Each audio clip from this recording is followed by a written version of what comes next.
Hello friends. आज की story का नाम है सोने का हंस।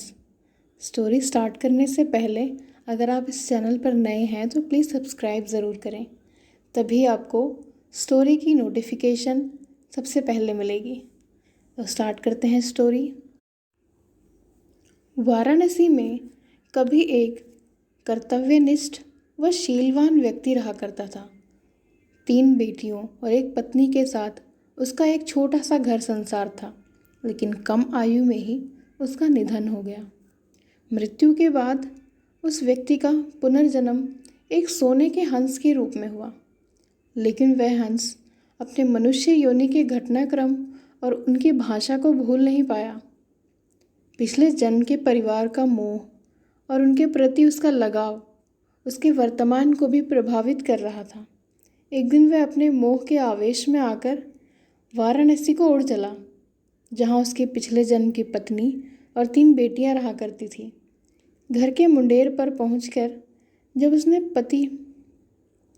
पत्नी और बेटियों को देखा तो उसका मन दुखी हो उठा, क्योंकि उसके मृत्यु के बाद उसके परिवार की आर्थिक दशा बहुत ही खराब हो चुकी थी। उसकी पत्नी और बेटियां अब सुंदर वस्त्रों की जगह चिथड़ों में दिख रही थी। वैभव के सारे सामान भी वहाँ से गायब थे। फिर भी पूरे उल्लास के साथ उसने अपनी पत्नी और बेटियों को अपना परिचय दिया और वापस लौटने से पहले उन्हें अपना एक सोने का पंख भी देता गया, जिसे बेचकर उसके परिवार वाले अपने दारिद्र्य को कम कर सके। इस घटना के बाद हंस समय समय पर उनसे मिलने वाराणसी आता रहा। हर बार उन्हें सोने का एक पंख देकर जाता था।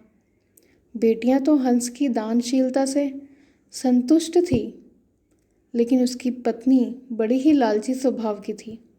उसने सोचा क्यों न वह उस हंस के सारे पंख निकालकर एक ही पल में धनी बन जाए। बेटियों को भी उसने अपने मन की बात कही, मगर उसकी बेटियों ने उसका कड़ा विरोध किया। अगली बार जब वह हंस वहाँ आया तो इस संयोग से उसकी बेटियां वहाँ नहीं थी।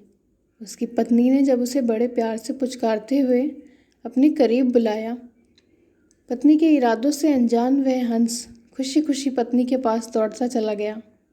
मगर ये क्या, उसकी पत्नी ने बड़ी बेदर्दी से उसकी गर्दन पकड़ उसके सारे पंख एक ही झटके में नोच डाले और खून से लथपथ उसके शरीर को फेंक दिया।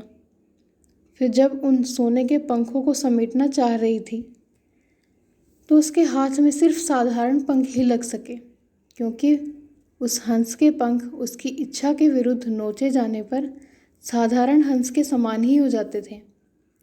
बेटियां जब लौटकर घर आईं तो उन्होंने अपने पिछले जन्म के पिता को खून से सना देखा। उसके सोने के पंख भी नहीं थे। उन्होंने सारी बात समझ ली और तुरंत ही हंस की भरपूर सेवा कर कुछ ही दिनों में उसे स्वस्थ कर दिया।